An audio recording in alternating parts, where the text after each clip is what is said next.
అందరికీ నమస్కారం. ఈరోజు మనం భిక్ష అనే పాఠం గురించి నేర్చుకుందాం. భిక్ష అంటే మనకు తెలుసు.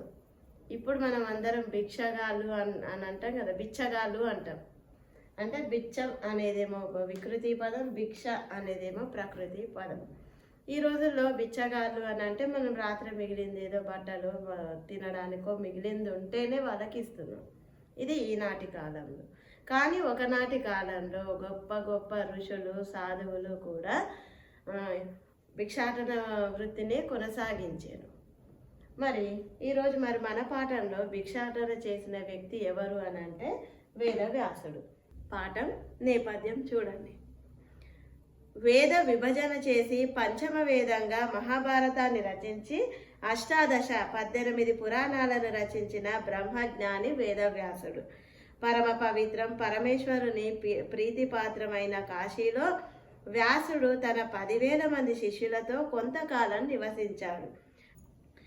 బ్రాహ్మీ ముహూర్తంలో నిద్రలేచి ప్రాతర్మాధ్యాత్మిక విధులను పూర్తి గావించి శిష్యులతో కాశీనగరంలో భిక్షాటనం చేసేవాడు.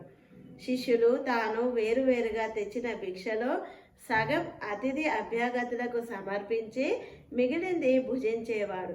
ఒక రోజున కాశీ విశ్వనాథునికి వ్యాసుడిని పరీక్షించాలన్న సంకల్పం కలిగింది.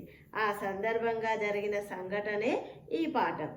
ఆకలి ఎంత వారినైనా విచక్షణ కోల్పోయేలా చేస్తుంది. ఇది మంచిది కాదని తెలియజెప్పడమే ఈ పాఠం యొక్క ఉద్దేశం. ఈ పాఠం ఉద్దేశం ఏంటి అని అంటే వేదవ్యాసుని యొక్క వ్యక్తిత్వాన్ని చెప్పడం. ఆ వేదవ్యాసుడు ఎవరు అని అంటే 4 వేదాలను విభజన చేసిన వాడు, పంచమ వేదంగా మహాభారతాన్ని 5వ వేదంగా రచించిన వాడు, 18 పురాణాలను రచించిన వాడు, ఇంకా చాలా ఉన్నాయి. ఇవి చాలా ముఖ్యమైనవి. ఇంత గొప్ప ఆయనకు ఎంతమంది శిష్యులు అంటే 10,000 మంది శిష్యులు. ఒకరు ఇద్దరు కాదు, 10,000 మంది శిష్యులు. ఇంతమంది శిష్యులు ఉన్నారు. ఈయన ఇన్ని గొప్ప గొప్ప రచనలు రాసిండు. ఇంత గొప్ప వ్యక్తిని ఒకరోజు కాశీ విశ్వనాథునికి ఆ పరమేశ్వరునికి పరీక్షించాలి అన్న సంకల్పం తోచింది. అనుకున్నాడు. శివుడు ఏమనుకున్నాడు అని అంటే ఈ వ్యాసుని ఒకరోజు ఆయనకి భోజనం దొరకకుండా చేస్తే ఈ వ్యాసుడు ఎలా ఉంటాడో అని పరీక్షించాలని అనిపించి ఒకరోజు కాశీనగరంలో 2వ రోజు కూడా భోజనం దొరకకుండా చేయాలి అని 2వ రోజు కూడా చేస్తాడు. అప్పుడు కోపానికి గురి అయిన వ్యాసుడు ఆ కాశీనగరాన్ని శపించాలి అని అనుకుంటాడు. అంటే ఆకలి అనేది ఎంత గొప్ప వ్యక్తినైనా విచక్షణ లేకుండా చేస్తుంది. విచక్షణ అంటే మంచి చెడులు ఆలోచించేది. ఏది మంచి ఏది చెడు అనే ఆలోచన లేకుండా చేస్తుంది. ఏంటిది? ఆకలి. అందుకే ఎక్కువ వరకు ఆకలి బాధకి ఏ పనులైనా చేయడానికి సిద్ధపడతాం. మీకు ఏం లేకపోయినా ఇబ్బంది ఉండదు, కానీ ఆకలి ఉంటే మాత్రం శరీరం నిలబడాలి అంటే ఆహారం కావాలి. నీకేది లేకపోయినా నడుస్తుంది, కానీ భోజనం ఆహారం లేకపోతే కుదరదు. కాబట్టి ఆకలి అనేది ఎంత గొప్ప వ్యక్తినైనా కూడా కోపానికి గురి చేస్తుంది, ఆవేశానికి గురి చేస్తుంది. ఎన్ని విద్యలు ఎంత సంస్కారం ఉన్నా కూడా ఆకలి బాధ ముందు అన్ని విచక్షణ అనేది లేకుండా పోతుంది అనేదే పాఠం యొక్క ఉద్దేశం. కవి పరిచయం చూడండి. పాఠాన్ని మనకు పరిచయం చేస్తున్నది ఎవరు అని అంటే శ్రీనాథుడు. శ్రీనాథుడు ఏ ప్రాంతానికి చెందినవాడు అని అంటే ఆంధ్రప్రదేశ్. మనకి ఇప్పటి వరకు పాఠంలో 12 పాఠాలలో 11 పాఠాలు అన్నీ కూడా తెలంగాణ ప్రాంతానికి చెందిన కవులు. ఈ ఒక్క కవి మాత్రమే ఆంధ్రప్రదేశ్కి చెందిన కవి. కవి శ్రీనాథుడు. తల్లిదండ్రులు మారయ్య, భీమాంబ. కాలం 1380 1470 అంటే ఇది 14-15వ శతాబ్దము అనిగా చెప్పుకోవచ్చు. ప్రాంతం కొండవీడు, ఇది ఆంధ్రప్రదేశ్లోనే ఉంది. రచనలు: మరుత్తర చరిత్ర, శాలివాహన సప్తశతి, పండితారాధ్య చరిత్ర, శృంగార నైషధం, భీమఖండం, కాశీఖండం, హరవిలాసం, ధనంజయ విజయం, క్రీడాభిరామం, శివరాత్రి మహాత్మ్యం, పల్నాటి వీర చరిత్ర, నందనందన చరిత్ర. ఈ 12 రచనలు శ్రీనాథుడివి. తర్వాత ఆయన ఎవరి ఆస్థానంలో, అప్పుడు కవులంతా ఒక్కొక్క రాజు ఆస్థానంలో ఉన్నారు. మరి నా పెదకోమటి వేమారెడ్డి ఆస్థానంలో విద్యా అధికారిగా పనిచేశాడు. విద్యా అధికారి అంటే ఎడ్యుకేషన్ మినిస్టర్ ఇప్పుడు ఉన్నారు కదా అట్లా. మరి ఇంకా ఈయనకున్న అర్హత చూడండి. విజయనగర ప్రౌఢదేవరాయల ఆస్థానంలో, విజయనగర సామ్రాజ్యం, విజయనగరం అంటే మనకి శ్రీకృష్ణదేవరాయలు గుర్తొస్తారు కదా, ఆయన కన్నా ముందున్నవారు. ఆయన ప్రౌఢదేవరాయల ఆస్థానంలో ఒక కవి ఉన్నాడు, అక్కడ కూడా గౌడ డిండిమ భట్టు అనే కవి ఉన్నాడు. ఆయనని ఇక్కడ నుండి పోయి అక్కడికి పోయి ఆ గౌడ డిండిమ భట్టుని ఓడించిండు. ఆయన వాదన పటిమతో ఓడించి, అక్కడున్న ఆస్థాన కవిని ఓడించినందుకు ఆయనకు కనకాభిషేకం జరిగింది. తర్వాత కవి సార్వభౌమ అనే బిరుదును కూడా పొందాడు. కనక అభిషేకము అంటే చూడండి, శివుడి గుళ్ళో పాలు పోయడము, లింగం పైన పంచామృతాలతో అట్లా. మరి ఇక్కడ కనకము అంటే బంగారంతో అభిషేకము అంటే బంగారు నాణాలని ఆయన మీద అభిషేకంగా పోయడము, అంటే కావలసినంత బంగారాన్ని ఆయనకి ఇవ్వడం. తర్వాత కవి సార్వభౌమ, కవులల్లో కూడా కవి సార్వభౌముడు అంటే రాజులందరిలోకెల్లా అందరికీ చక్రవర్తి అంటారు కదా, ఇట్లా కవులందరికీ ఈయననే చక్రవర్తి అనే బిరుదు కవి సార్వభౌమ అంటే. ఆ బిరుదునిచ్చి సత్కరించారు. పాఠ్యభాగ వివరాలు. మరి పాఠాన్ని మనం ఎక్కడి నుండి తీసుకున్నాము అని అంటే, కాశీఖండంలోని ఆయన రచనలు 12 ఉన్నాయి. అందులో కాశీఖండంలో నుండి సప్తమ ఆశ్వాసం, సప్తమ అంటే 7, ఆశ్వాసం అంటే భాగం, కాశీఖండంలోని 7వ భాగంలో నుండి మనకి ఈ కాశీపట్టణం, ఈ పాఠం అంతా కూడా కాశీనగరంలోనే జరిగింది. 7వ భాగంలో నుండి తీసుకోబడింది. మరి పాఠము, ప్రతి పాఠము మనకి ఒక్కొక్క ప్రక్రియకు చెందింది. ఇది ఏ ప్రక్రియకు అని అంటే కావ్య ప్రక్రియకు చెందింది. ప్రవేశిక. ఈనాడు భిక్ష అనే మాట కేవలం అడుక్కు తినడం అనే అల్పార్థానికి పరిమితమైంది. కానీ ఒకప్పుడు భిక్ష అనేది పరమ పవిత్రమైన వ్రతం. శివుడు ఆది భిక్షువుగా ప్రసిద్ధి. గురువులు శిష్యులకు జ్ఞాన భిక్ష పెట్టేవాళ్ళు. బుద్ధుడు భిక్షాటన ధర్మంతోనే జీవనం సాగించేవాడు. బౌద్ధులందరికీ అదే జీవన సూత్రంగా ఉండేది. గురుకులంలో చదువుకునే రాజకుమారులైన భిక్షాటనంతో విద్యార్థి జీవనం గడిపేవారు. భిక్ష పెట్టేవాళ్ళు కూడా అది మహాపుణ్యకార్యంగా భావించి తమ ఇంటికి వచ్చిన వారికి నమస్కరించి పూజించి భిక్ష సమర్పించేవాళ్ళు. భిక్షా ధర్మంలో చరించిన వేదవ్యాస మహర్షి కాశీనగరంలో పొందిన అనుభవం ఏమిటో ఈ పాఠం చదివి తెలుసుకోండి. పూర్వకాలంలో బౌద్ధ మతం తెలుసే కదా, బుద్ధుడు కూడా, గౌతమ బుద్ధుడు కూడా భిక్షాటనతోనే ఆయన జీవితాన్ని గడిపాడు. శిష్యులను కూడా అదే మార్గంలో తీసుకుపోయాడు. ఇంకా మరి జ్ఞానభిక్ష, గురువులు ఆ రోజుల్లో జ్ఞానభిక్ష పెట్టేవాళ్ళు. మరి శివుడికే ఉంది పేరు, పరమశివుడికే ఆది భిక్షువు, మొట్టమొదటి భిక్షగాడు. భిక్షము ఎత్తుకున్నది ఎవరు అని అంటే శివుడు అని చెప్తారు. అంటే భిక్ష అనేది ఒక మహాకార్యంగా, గొప్ప కార్యంగా, గొప్ప పనిగా భావించేవాళ్ళు. ఆ భిక్ష కోసం ఎవరైనా వస్తే కూడా పూజించి నమస్కరించి మర్యాదపూర్వకంగా భిక్షని సమర్పించేవారు. మొదటి పద్యం చూడండి. నెట్టుకొని కాయ బీరెండ పట్టపగలు తారు శిష్యులు నిల్లిల్లు దప్పకుండా గాశికా విప్రగృహ వాటికలను నర్చు నకిల విద్యా గురుండు భిక్షాటనంబు. అంటే అఖిల విద్యా గురుండు, అఖిల సమస్తము విద్యలకి, ఏ ఏ విద్యలైతే ఉన్నాయో అన్ని రకాల విద్యలకి, అన్ని రకాల శాస్త్రాలకి, విద్యలకి గురువైన వ్యాసుడు భిక్షాటన వృత్తిలో ఉన్నాడు. అన్ని విద్యలకి గురువైన వాడు వ్యాసుడు భిక్షాటన చేస్తున్నాడు. మరి ఏ సమయంలో చేస్తున్నాడు? నెట్టుకొని కాయ బీరెండ.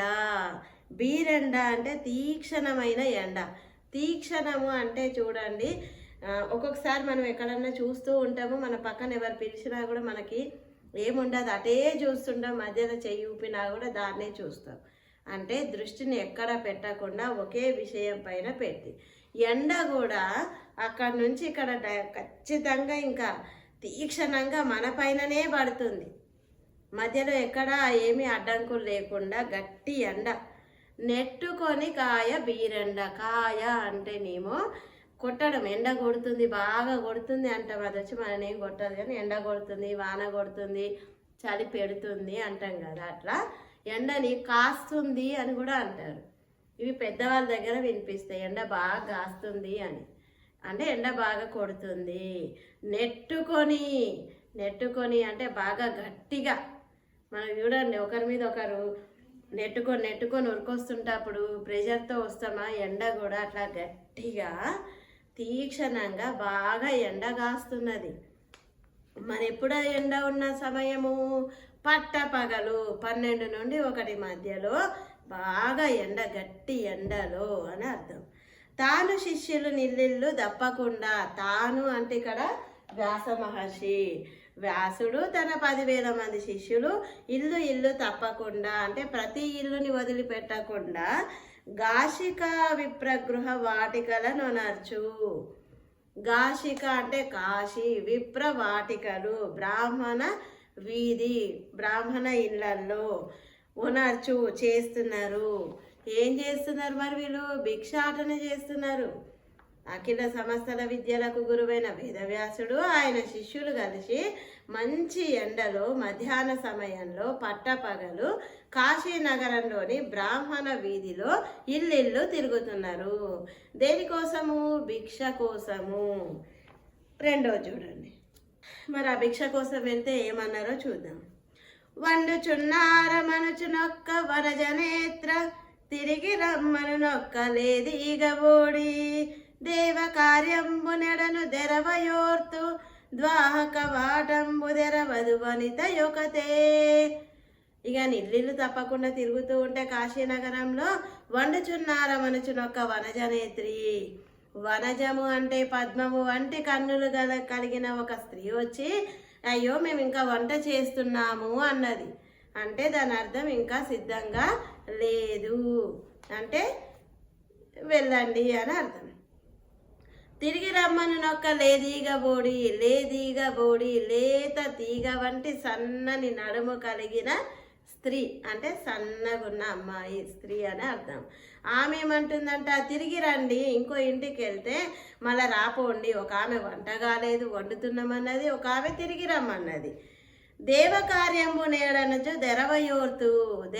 తెరవ అంటే స్త్రీ. ఇంకొక స్త్రీ ఏమన్నదంట, మా ఇంట్లో దేవకార్యము అనగా పితృకార్యములు, తద్దినాలు అవి చేసేటప్పుడు, పెద్దలకు బియ్యం ఇచ్చినప్పుడు, పితృకార్యాలు తద్దినాలు చేసేటప్పుడు ఇతరులకి ముందుగా పెట్టారు. కాబట్టి మేము దేవకార్యం చేస్తున్నాము, అది అయిపోయిన తర్వాత రా అని అర్థము. మరి యోర్తు ద్వాహ కవాటంబు తెరవదు వనిత యొకతే.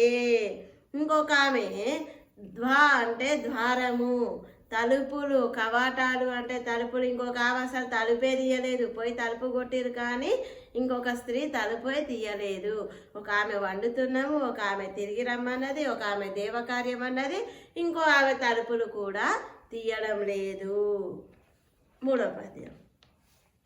ముంగిట గోమయంబున గోముఖము తీర్చి, కడలు 4 మురుగు కర్ర పెట్టి, యతిది నచ్చో నిల్పి యర్ఘ్యపాద్యములిచ్చి, పుష్పగంధంబుల పూజ చేసి, ప్రక్షాళితంబైన పసిడి చట్టవమున నన్నంబు మీద నెయ్య బిగరించి, ఫలపాయస పూప బహు పదార్థములతో భక్తి విశ్వాస తాత్పర్య గరిమ, బెట్టుదురు మాదుకర భిక్షకులకు గంకనములతో సూడిగములు రాయ, గమ్రకరముల బ్రాహ్మణాంగనులు కాశీ నన్న పూర్ణ భవాని కట్టనుగు చెలులు. చెలులు అంటే చెలికత్తెలు, స్నేహితురాళ్ళు అని అర్థం.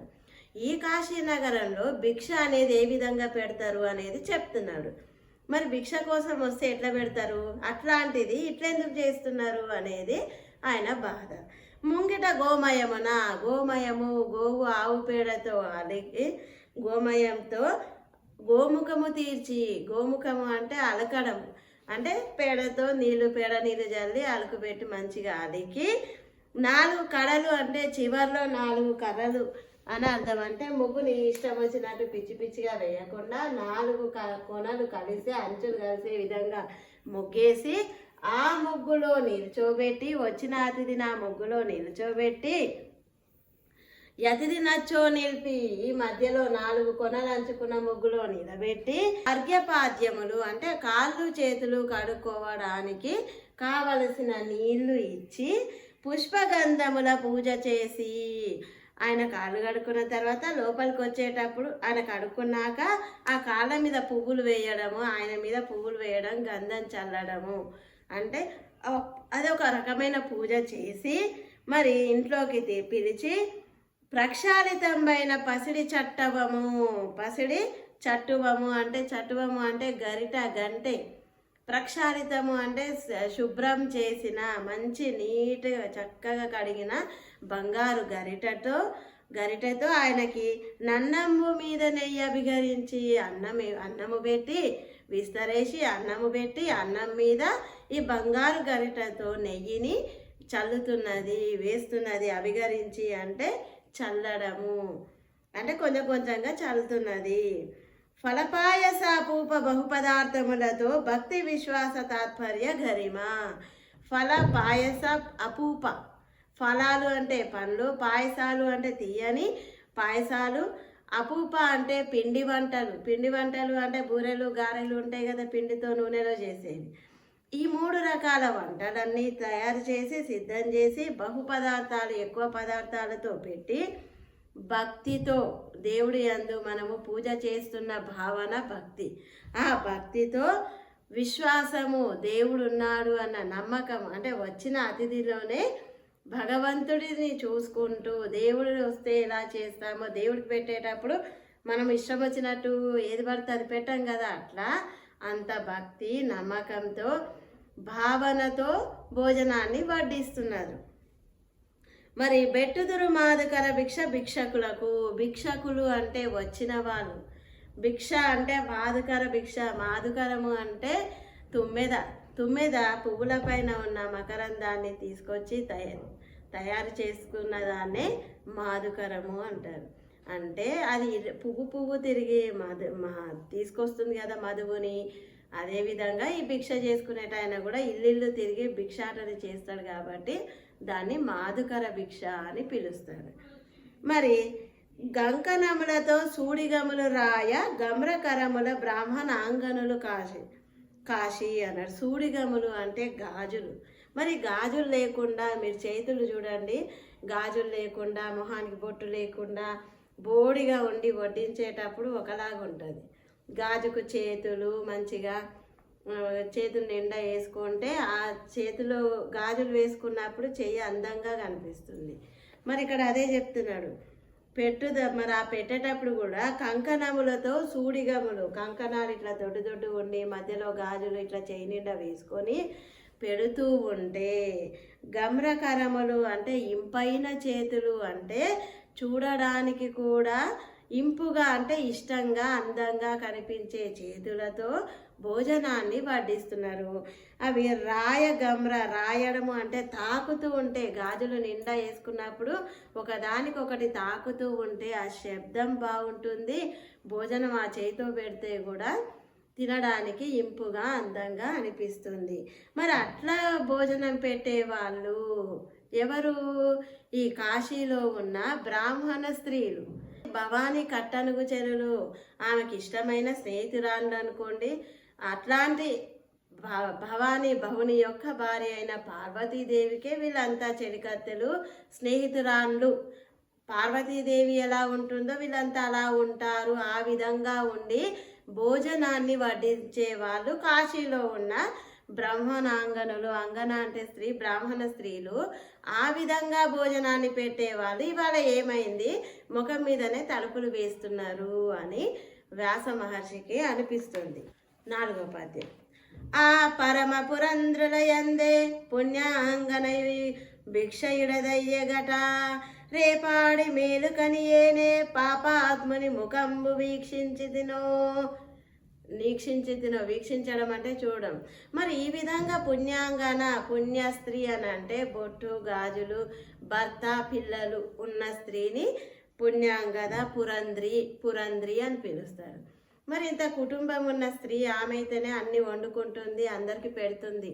అట్లాంటి స్త్రీలు ఉన్న కాశీనగరంలో నాకు భిక్ష దొరకలేదు. నేను ఏ పాపాత్ముని ముఖాన్ని చూసినో, మనం అనుకుంటాం కదా ఎవరన్నా మంచి జరిగితే ఏం చెప్పాం కానీ చెడు జరిగితే ఎలా పొద్దున్న ఎవడొచ్చిండో వాడి ముఖం చూసి ఇట్లా అయింది. ఇక్కడ వ్యాసుడు కూడా నేను ఇంత మంచి స్త్రీలు ఉన్న పుణ్య స్త్రీలు ఉన్న ఈ భూమిలో నేను ఎవడి పాపాత్మని ముఖం చూసినో పొద్దున్నే, అందుకే నాకు భిక్ష దొరకలేదు అని చెప్తున్నాడు. 5వ పద్యం. ఉపవసింతుముగాక నేడుడిగి మడిగి యస్తమించుచునున్నవాడా హిమబానుడెల్లి పారణకైన లేదెట్లు మనకు మాధుకర భిక్ష బ్రాహ్మణ మందిరములా. ఇంకేమంటున్నాడు? ఉపవసింతుముగాక నేడుడిగి మడిగి. ఇవాళ మనము ఉపవసించడం అంటే ఉపవాసమే ఉందాము, నేడు ఉడిగి మడిగి అన్నాడు. అంటే ఇక మానుకుందాము, ఇక భిక్షాటన చేయడం. సూర్యుడు అస్తమించే సమయం అవుతుంది. సూర్యుడు అస్తమించే సమయానికి వీళ్ళు భోజనం చేయరు. మనలాగా లంచ్ బ్రంచ్ బ్రేక్ఫాస్ట్ 3 పూటల 2 పూటల స్నాక్స్ ఇట్లాంటివి ఏమీ ఉండవు. వీళ్ళు ఒకటే మధ్యాహ్న టైంలోనే భిక్షాటన చేసుకొని అది తింటే మళ్ళీ రేపు మధ్యాహ్నం వేళ భోజనం. కాబట్టి వాళ్ళకి మనకి ఏం దొరకలేదు కాబట్టి మనకు ఇంకా సాయంత్రం కావస్తుంది. పదండి ఇవాళ ఉపవాసమే ఉందాము, కడుపుని కట్టుకొని అణిగి మరిగా కడుపు మార్చుకొని ఉపవాసమే ఉందాము పదండి. సూర్యుడు హిమబానుడు అంటే హిమము అంటేనేమో చల్లని, హిమబానుడు అంటే చంద్రుడు వస్తాడు, అహిమబానుడు అంటే సూర్యుడు. అహిమ అంటే చల్లని కాకుండా హిమం కానిదే సూర్యుడు. ఈ సూర్యుడు వెళ్ళిపోతున్నాడు, అస్తమిస్తున్నాడు. మనం కూడా ఇవాళ అడిగితే కడుపుని మార్చుకొని ఉపవాసం ఉందాము. పారణ అన్నాడు. ఎల్లి అంటే రేపు, పారణ అంటే ఉపవాసం తర్వాత మరుసటి రోజు తినే భోజనాన్ని పారణ అని పిలుస్తారు. మరి రేపు పారణకైనా దొరుకుతుందేమో భోజనం, పదండి అంటే ఇవాళ ఉపవాసం ఉన్నాం కాబట్టి రేపటి భోజనాన్ని పారణ అంటారు. రేపటి భోజనాన్ని దొరుకుతుంది, ఇప్పుడైతే వెళ్దాము, ఇక మనకి భిక్ష మాధుకర భిక్ష దొరకదు అని చెప్పి తీసుకుపోతున్నాడు. 6వ వచనం. అని ఆ రాత్రి గడిపి మరునాడు మధ్యాహ్న కాలంబున శిష్యులుందాను వేరు విప్రభవన వాటికల భిక్షాటనం బొనర్పబోయి తొలినాటి ఎట్ల ముక్కంటి మాయనే మచ్చకంటియు వంటకము పెట్టకున్నా ఘట కటంబడి భిక్షాపాత్రము నట్ట నడు వీధిన్ బగుల వైచి కోపావేశంబున. మరునాడు పారన తెల్లారి భోజనానికి కూడా వచ్చిండు. ఏ స్త్రీ కూడా భోజనం పెట్టకపోయే వరకు తాను శిష్యులు ఇల్లు అంతా పంచుకొని తిరిగినారు. ఎవ్వరు 2వ రోజు కూడా భోజనం దొరకలేదు, భిక్ష దొరకలేదు. నట్ట నడి వీధిన అంటే 4 రోడ్ల కూడలి ఉంటుంది కదా, ఈ మధ్యలో వచ్చి కాశీనగరంలోని బ్రాహ్మణ వీధుల్లో ఈ నట్ట నడుమ కూడలిలో వచ్చి ఆయన చేతిలో ఉన్న భిక్షా పాత్రని, ఆ మట్టి పాత్రని నట్ట నడి వీధిలో ఎత్తేసిండు. కోపంతో ఈ భోజనం దొరకలేదు, ఏం దొరకలేదు అనేసి ఇట్లా తీసుకొని విసిరేసిండు. కోపావేశంతో విసిరిన తర్వాత ఇంకా ఆయన మహర్షి కదా, శపించాలి కదా, ఏదో ఒకటి అనాలి కదా. మనం కూడా కోపంలో ఎవరినో ఒకరు ఏదో తిడతాం కదా, ఆయన కూడా తిట్టాలి అని ఇంకా అనుకున్నాడు. ఏమేమి తిట్టాలనుకున్నాడో చూద్దాం. 7వ పద్యం. ధనము లేకుండెదరు 3 తరములందు 3 తరముల జడుగాక మోక్షలక్ష్మి విద్యయును 3 తరముల వెడల వలయు బంచజనులకుగా శిఖా పట్టణమున.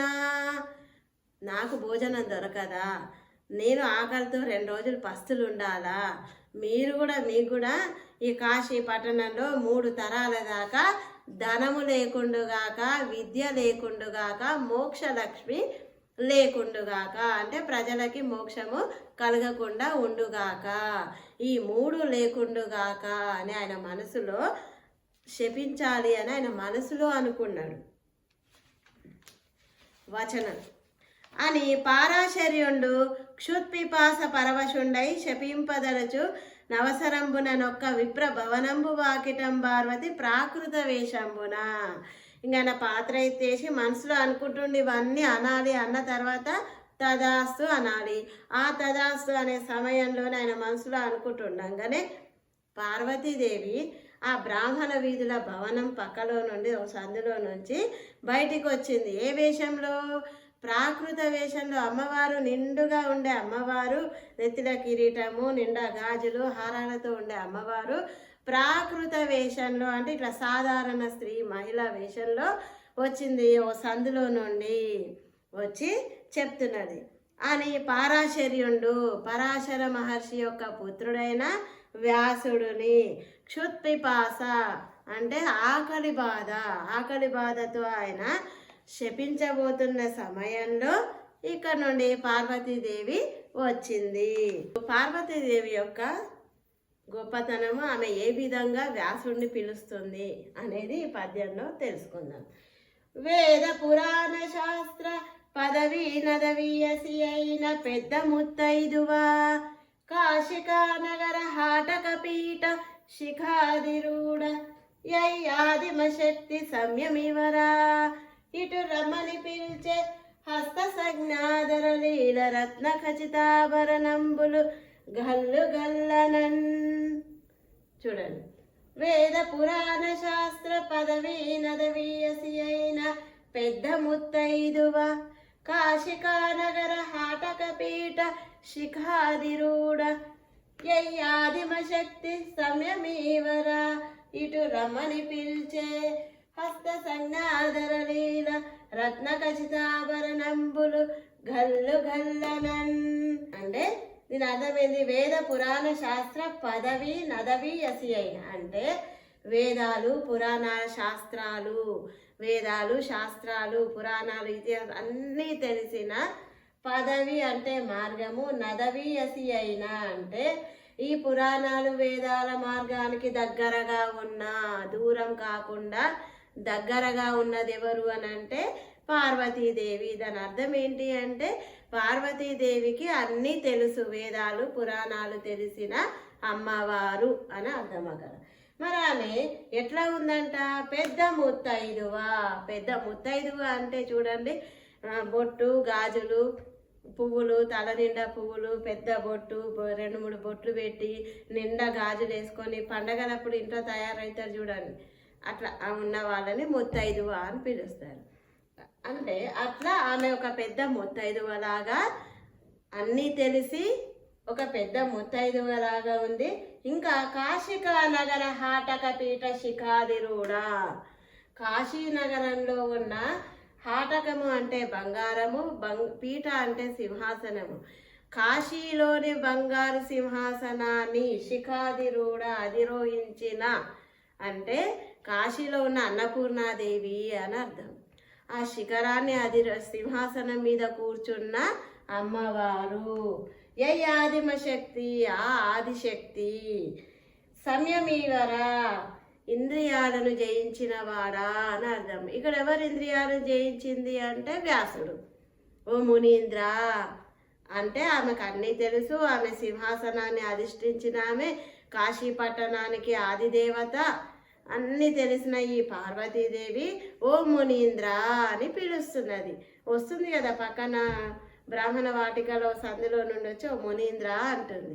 ఆ ఓ మునీంద్ర అంటున్నప్పుడు ఇంకా ఇటు రమ్మని పిలిచే, ఇటు రా అని పిలుస్తున్నది. నువ్వు తొందరపడకు, ఇటు రా.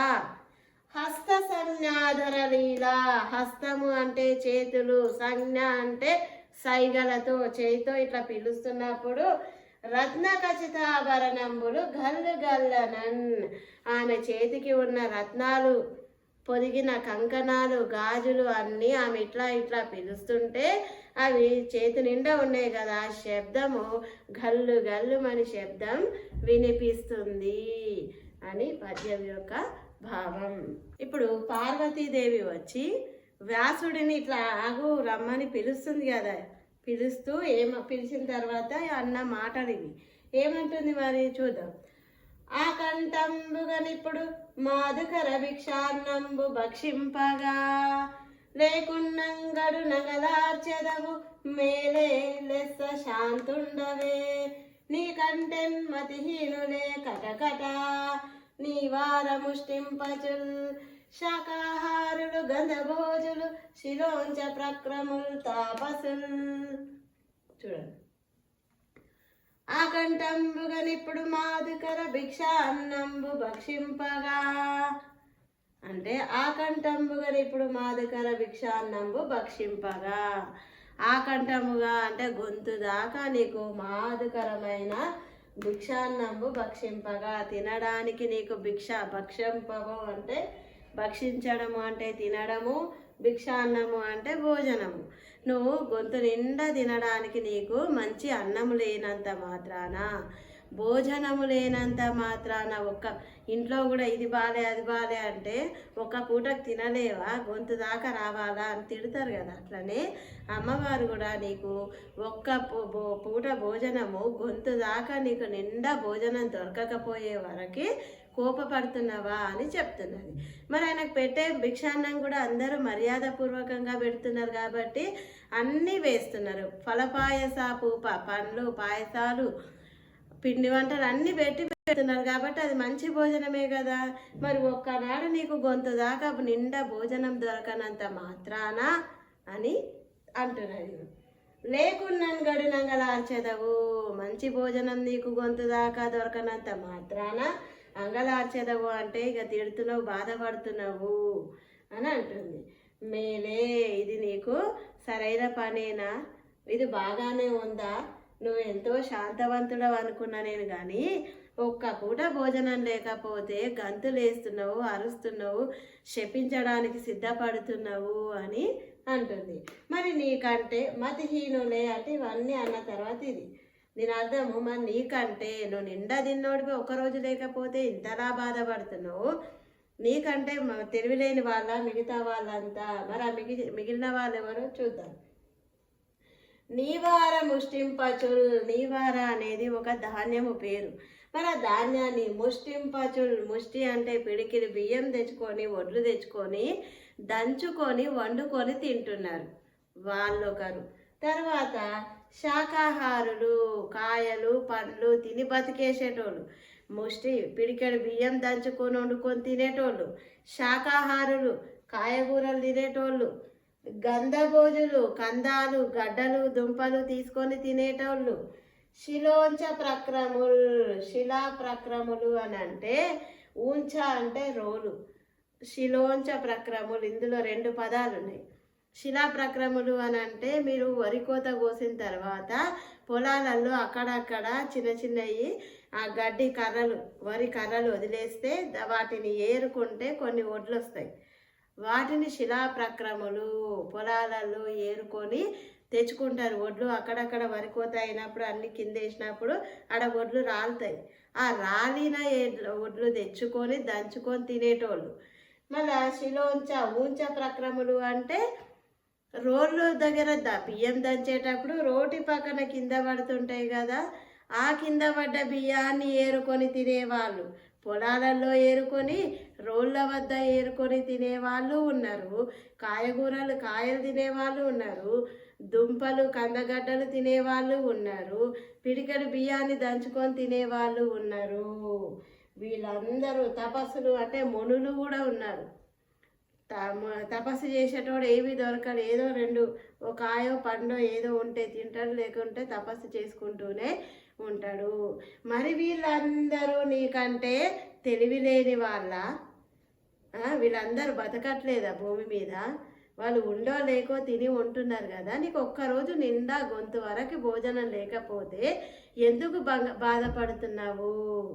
ఊకోవచ్చు కదా, నీకు ఎన్నో విద్యలు వచ్చు కదా, నువ్వు సకల విద్యలకి సమస్త విద్యలకి గురువువి కదా, నీకు అది విచక్షణ ఉండాలి కదా. మరి వీళ్ళంతా ఏం లేనోడు కూడా బతుకుతున్నాడు, మరి వాళ్ళంతా నీకన్నా మతిహీనులా తెలివిలేని వారా అని అంటుంది. అంటే మరి వీళ్ళందరూ బతుకుతున్నారు కదా, నువ్వు కూడా బతకొచ్చు కదా 1-2 రోజులు. మరి ఎందుకు అంత కోపంతో ఆవేశంతో 3 తరాల దాకా లక్ష్మి ఉండొద్దు, సంపద ఉండొద్దు, విద్య ఉండొద్దు అని శపించాలి అనుకుంటున్నావు అని పార్వతీదేవి అడుగుతున్నది. ఓ మునీశ్వర వినవయ్యయున్నయూరు కన్న తల్లియునొక్క రూపన్న రీతి విశేషించి శివుని అర్ధాంగలక్ష్మి కాశీ ఇవ్వీటి మీద నాగ్రహము దగునే. ఓ మునీశ్వర, భోజనం లేనంత మాత్రాన అడుగుతున్నావు కదా, నీకు ఇది కాశీనగరం మీద, ఇవ్వీటి కాశీనగరము అంటే ఈ కాశీనగరం మీద నీకు భోజనం దొరకదంత మాత్రాన నువ్వు శపించాలనుకుంటున్నావు. వినవయ్య, ఉన్న ఊరు కన్న తల్లి ఒకటే సమానము, నొక్క రూపన్న రీతి అంటే పద్ధతి. ఉన్న ఊరు కన్న తల్లి రెండు ఒకటే అన్నది మర్చిపోయినవా? అంటే ఇప్పుడు ఆయన అక్కడ ఉన్నాడు కాబట్టి, కాశీలో ఉన్నాడు కాబట్టి అది ఆయనకు అక్కడ ఉన్న ఊరు, అలా అమ్మతో సమానం. ఎందుకంటే ఆ ఊరు ఆయనను ఆదరిస్తుంది, భోజనం పెడుతుంది కదా. మరి ఉన్న ఊరు కన్న తల్లి రెండు ఒకటే రూపు అనే విషయాన్ని నువ్వు మర్చిపోయావా? మరి విశేషించి అర్ధాంగలక్ష్మి, విశేషించి గొప్పగా చెప్తున్నది.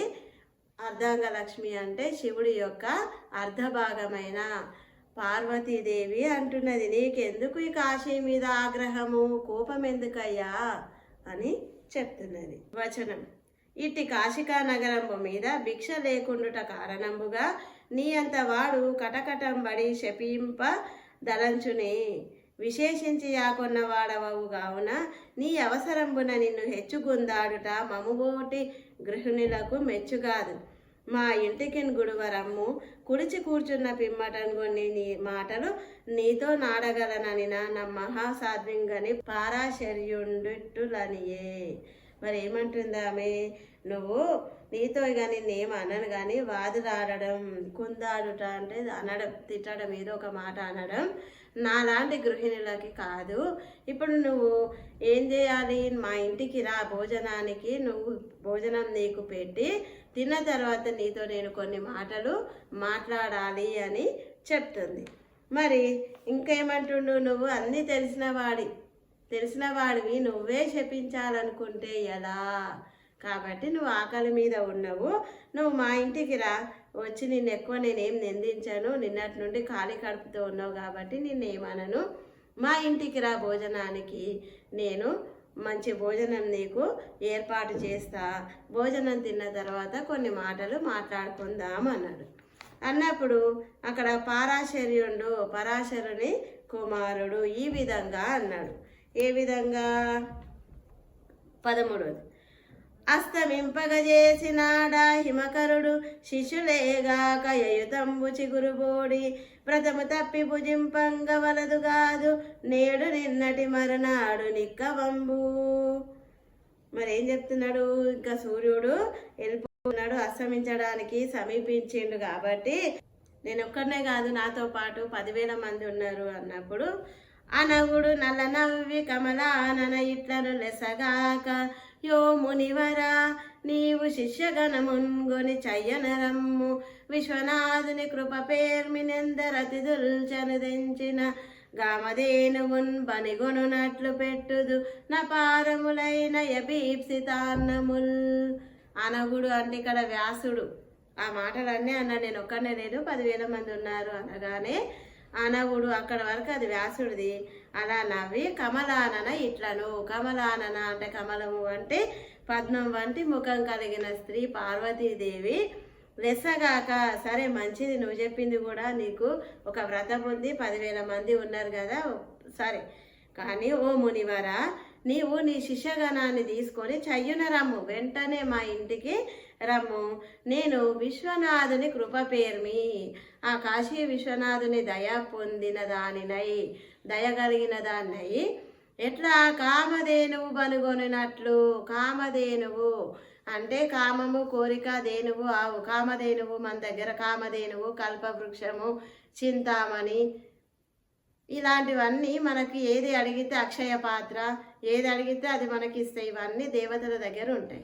మరి పార్వతీదేవి ఏమంటుంది? నా దగ్గర కామధేనువు బనుగొనున్నట్లు పెట్టేదా అంటే, కామధేనువు ఉంటే ఏ విధంగా పెడతారో నువ్వు కూడా తీసుకొని రా, నేను ఆ విధంగా పెట్టగలను.